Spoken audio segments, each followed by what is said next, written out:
أشهد أن لا إله إلا الله وأشهد أن محمد رسول الله. Bismillahirrahmanirrahim.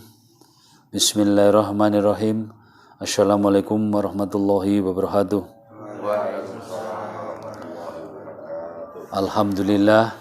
Alhamdulillahi rabbil alamin wa bihi nasta'in wa ala murid dunya wa din wassalatu wassalamu asrabil anbiya'i wal mursalin.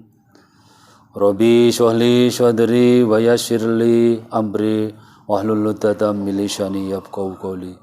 Amma ba'du.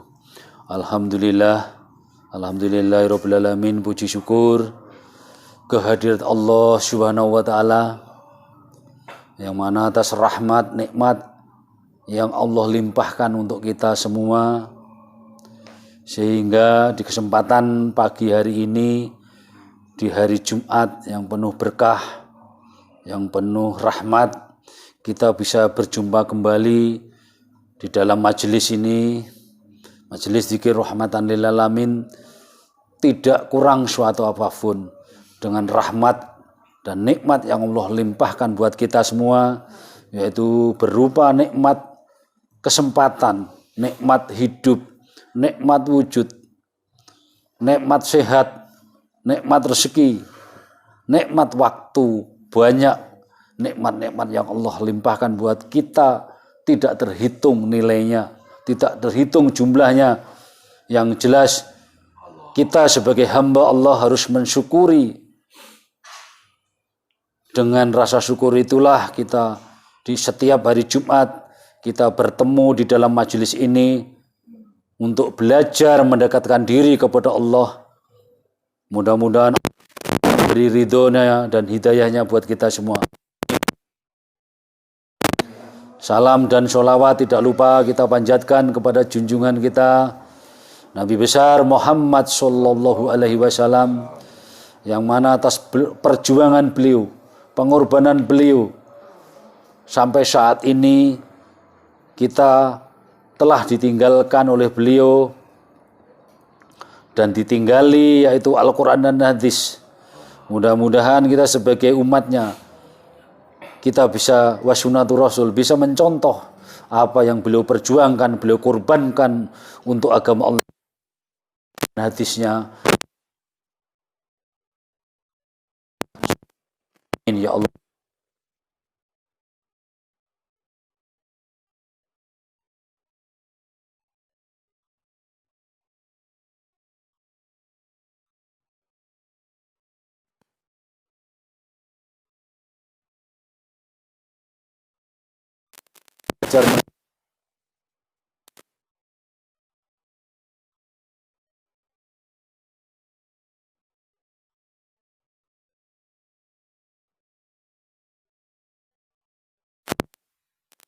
Berusaha untuk melantunkan Allah.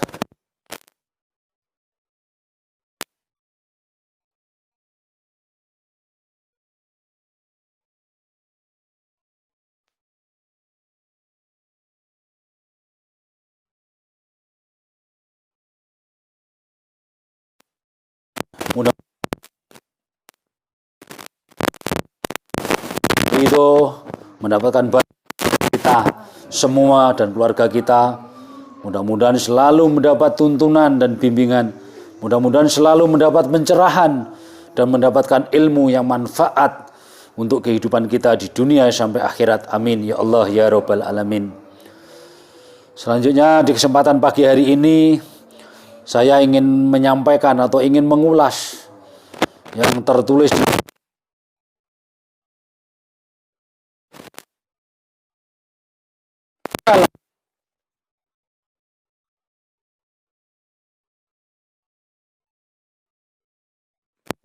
Allah berfirman, mengajarkan bahwa segeralah kalau ingin berbuat baik.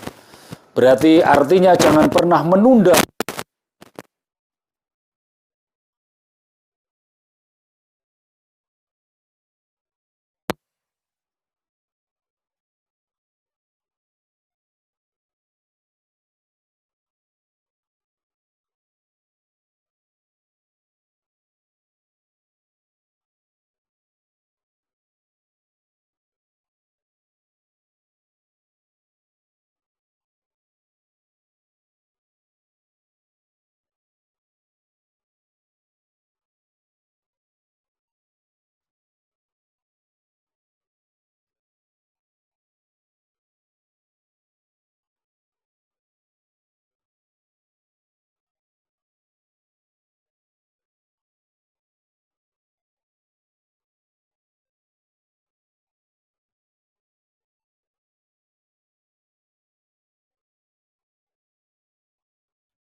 kita belum mampu mengenal Allah, kenalilah ilmu dan pengetahuan Allah. Kalau belum mampu mengenali ilmu dan pengetahuan Allah, kenalilah ciptaan Allah yang ada di alam semesta ini dengan baik dan benar.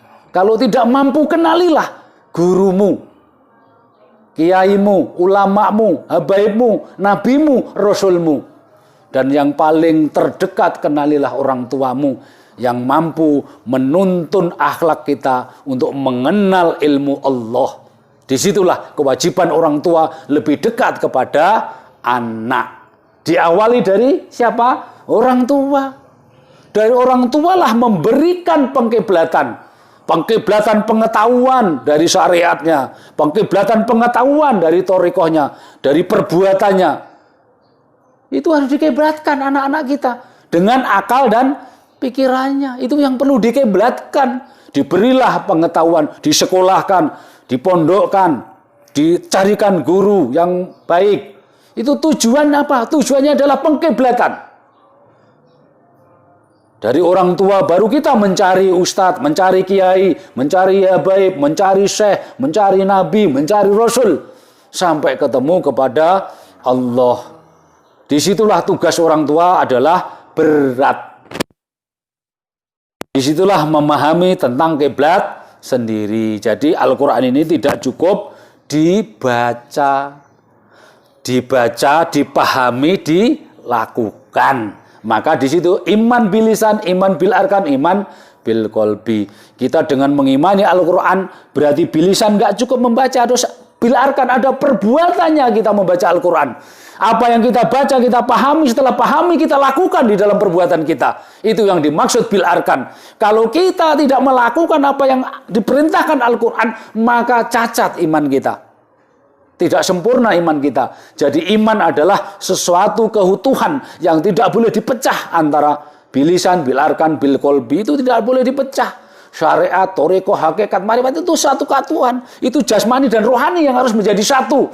Tidak boleh dipecah. Oh ini syariat, ini hakikat. Tidak boleh. Itu kesatuan yang utuh. Tanpa hakikat, jasad juga mati. Hakikat tanpa jasad tidak bermanfaat. Nah disitulah kesatuan ilmu, bahwa Allah menciptakan ilmu, ada kerangkanya. Dirikanlah sholat, berarti ada bangunannya sholat itu. Itu kalau nanti larinya ke ayat tentang sholat. Berlomba kebaikan di dalam rohani. Kita setiap langkah, setiap waktu, setiap kita bekerja, kita punya rezeki, punya sehat, punya kesempatan, itu Allah yang memberi.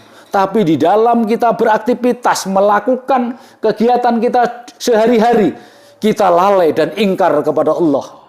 Karena kita senang dengan apa yang kita lakukan. Karena kita senang dan mencintai dunia itu. Akhirnya kita melupakan Allah. Karena akhirnya kita ingkar kepada Allah. Itu berarti kita tidak baik kepada Allah. Padahal Allah yang memberikan semuanya. Itu artinya berlomba-lomba di dalam kebaikan. Arti di dalam jasmani dan arti secara rohani.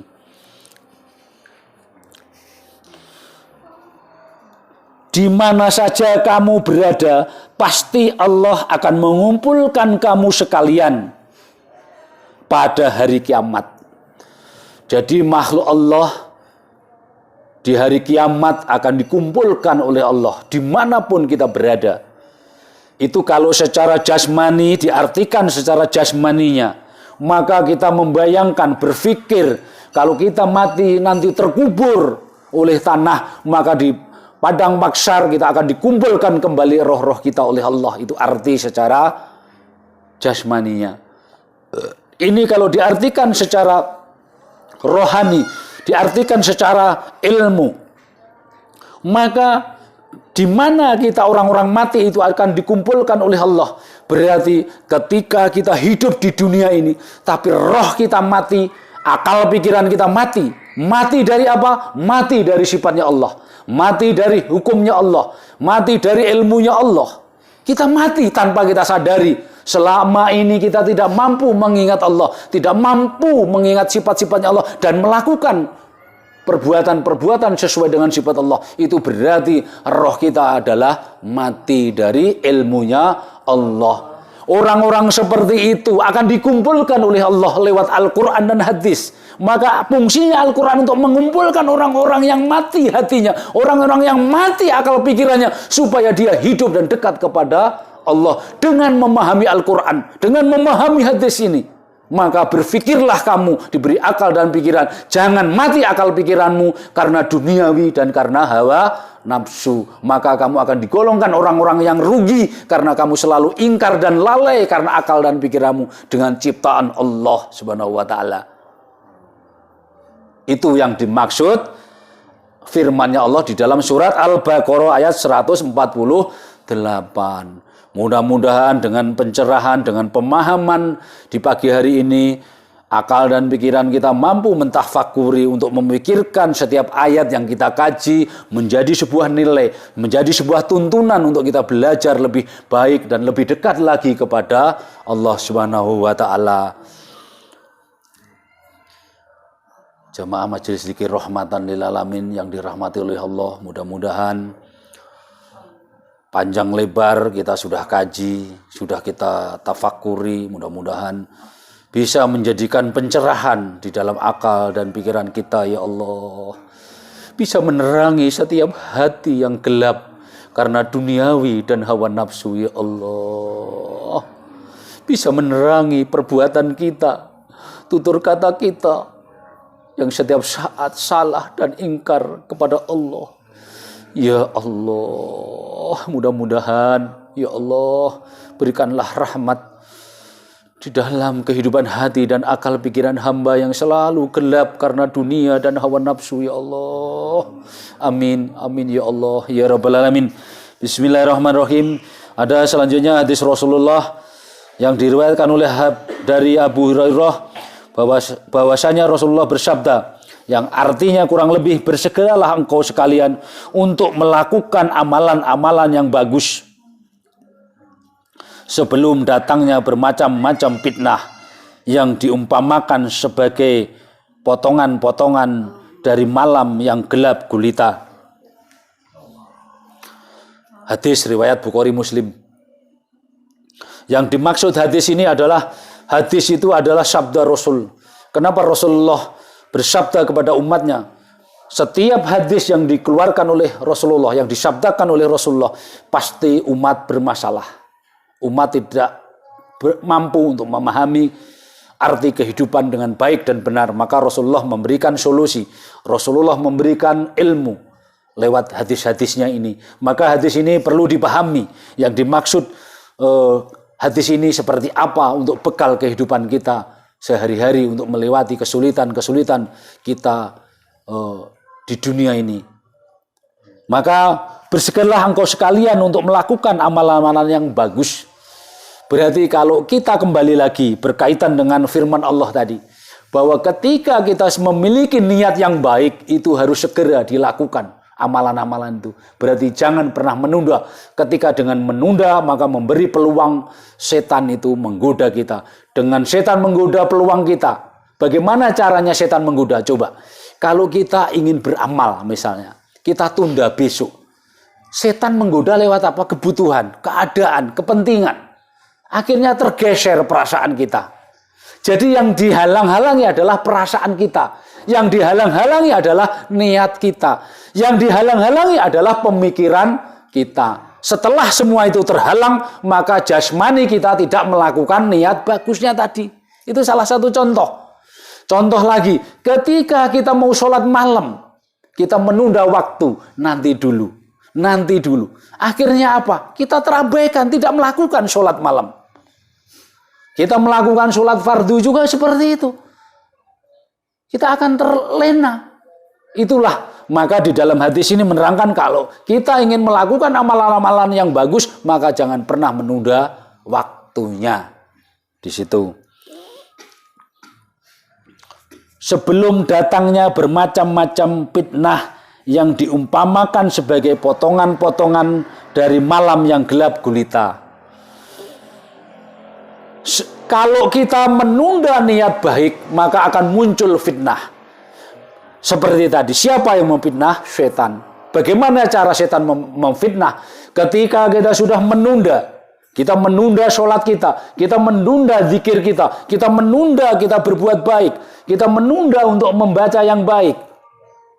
Maka setan akan memfitnah kita, akan menghasut perasaan kita, akan menghasut akal pikiran kita, yang pada akhirnya kita terhasut dan kita meninggalkan ibadah kita, amalan baik kita. Akhirnya kita tidak berzikir, tidak sholat, tidak berbuat baik karena dihasut oleh setan. Itu artinya ketika kita meninggalkan amalan yang bagus akan menimbulkan fitnah. Jadi kita bisa difitnah oleh setan. Nah, di situ ini arti fitnah secara ilmu. Kalau arti fitnah secara jasmani, lahiriah, maka fitnah itu ketika kita tidak sholat, kita menimbulkan prasangka orang yang melihat kita. Itu kok nggak pernah sholat. Apakah itu bukan orang muslim? Nah, itu juga menimbulkan orang yang melihat kita memfitnah kita. Betul atau tidak? Itu fitnah secara lahiriah. Diumpamakan sebagai potongan-potongan malam. Artinya potongan malam itu waktu yang tersekat-sekat dengan kegelapan. Kenapa kita kegelapan? Karena kita tidak segera melakukan amalan-amalan yang baik. Maka akal pikiran dipotong, disekat kegelapan. Kegelapan artinya tanpa cahaya. Cahaya berarti artinya tanpa ilmu. Orang yang hidup tanpa ilmu maka selalu menunda niat baiknya, selalu menunda zikirnya, selalu menunda sholatnya. Jadi ada jeda di dalam akal dan pikiran kita untuk berprasangka baik, untuk berzikir dengan baik, untuk sholat dengan baik. Itu akan membuat kegelapan yang tersekat-sekat oleh ketidakmampuan kita. Itu yang dimaksud potongan-potongan malam di dalam kehidupan kita. Berarti bukan malam yang terpotong-potong, atau artinya malam itu secara syariat artinya saat ini siang, nanti malam itu terpotong, tidak. Artinya malam adalah kegelapan di dalam akal dan pikiran kita. Itu yang dimaksud di dalam hadis yang diriwayatkan oleh Abu Hurairah. Mudah-mudahan pemahaman-pemahaman yang kita urai di pagi hari ini mungkin bisa ditafakuri, bisa dipikirkan, direnungkan, biar bisa menjadi amalan, biar bisa menjadi tindakan. Jangan cuma dihafal artinya, pengetahuannya, tapi bagaimana saya bisa hidup sesuai hadis itu. Saya bisa hidup sesuai dengan firman itu. Itu tidak mudah. Kita butuh berjuang, butuh mengamalan, butuh keikhlasan untuk melakukan sesuai dengan ini tadi. Bagaimana menjaga lisan kita, bagaimana menjaga ibadah kita, bagaimana menjaga zikir kita. Selalu kita ingat kepada Allah, lidzikri. Aqimis sholata lidzikri. Berzikirlah selalu. Karena itu kunci untuk menjaga amalan yang baik adalah zikir. Karena tiangnya sholat adalah juga zikir. Ingat kepada Allah. Di situ harus kita perhatikan. Supaya kita tidak punya celah. Kalau kita bercelah, setan menghasut kita, memfitnah kita. Yang dipitnah adalah perasaan kita, jadinya males, enggan, berat untuk berzikir. Kalau kita nyanyi, kita membicarakan duniawi, kita betah berjam-jam. Tapi kalau kita berzikir, kita tidak betah untuk lama-lama. Zikir kok lama, sholat kok lama. Tapi kalau kita urusan dunia, satu hari satu malam kita betah. Kita nyaman, malah kurang waktunya di dunia. Kurang banyak, kurang luas, kurang dan. Tapi untuk Allah, sedikit saja waktu kita untuk Allah, kita sudah ngeluh. Subhanallah. Jangan pernah mengeluh. Karena Allah sudah banyak memberi waktu untuk kita. Maka ya orang yang tidak pernah mengeluh dengan waktu, maka orang itu pasti sudah beriman kepada Allah. Maka yang tahu waktu adalah orang-orang yang sudah beriman kepada Allah. Maka kalau orang muslim masih mengeluh dengan waktunya, maka beliau belum memahami waktu itu dengan baik, dengan imannya sendiri. Mungkin itu yang bisa saya sampaikan di pagi hari ini, kesempatan hari ini. Jumat yang penuh rahmat, penuh berkah. Mudah-mudahan semua jamaah Majelis Zikir Rahmatan lil Alamin selalu dibimbing dan dituntun dan dirahmati oleh Allah Subhanahu wa taala. Amin ya Allah ya Rabbal Alamin. Sebelum saya tutup, mungkin saya beri kesempatan untuk mempertanyakan apa yang kita bahas di pagi hari ini. Silakan.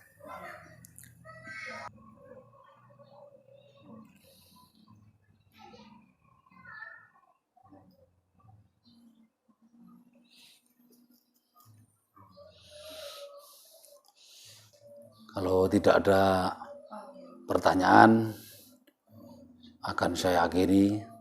Sebelumnya saya mohon maaf lahir dan batin. Setiap perkataan dan sikap saya yang salah itu milik saya sebagai manusia penuh lalai dan salah. Saya mohon maaf lahir dan batin. Apabila semua yang terurai di pagi hari ini, yang penuh rahmat, penuh berkah ini, semuanya adalah milik Allah Subhanahu wa ta'ala. Mudah-mudahan bisa menjadikan sebuah pedoman kita hidup lebih baik, menjadikan pedoman kita lebih beriman dan bertakwa kepada Allah. Kita bisa bertauhid kepada Allah dengan sungguh-sungguh, dengan baik dan benar, dengan tekun dan gigih. Kita selalu untuk bertauhid kepada Allah lewat ilmu, pengetahuannya Allah, lewat Al-Quran dan hadisnya Rasulullah. Akhirul salam, assalamualaikum warahmatullahi wabarakatuh.